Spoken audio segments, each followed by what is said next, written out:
На трассе по направлению Кызылорда-Астрахань были задержаны 3 женщины, которые изнасиловали мужчину. В ходе расследования выяснилось, что есть еще пострадавшие, и их количество достигает порядка 50 мужчин. Наш корреспондент с места происшествия. Просто мужчины совсем уже распоясались. По СНГ насилуют сотни женщин за день. Вот для того, чтобы поняли, каково это, и чтобы отомстить за этих женщин, мы и насилуем мужчин.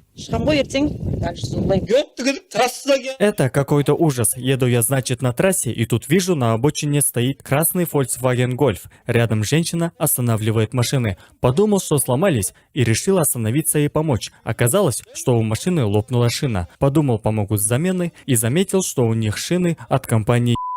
У меня 30 лет водительского стажа. Я знаю, что шины от никогда не лопаются, и их невозможно проколоть. Я подумал, что что-то здесь не так, и посмотрел назад, и в этот момент меня ударили баллонным ключом. Очнулся без одежды, в глазах помутнение. Мои руки и ноги были связаны, что помешало мне среагировать в ответ. Если такая подстава будет, сразу смотрите на колеса. Если шины от то сразу бегите, потому что шины от никогда не лопаются. Невозможно.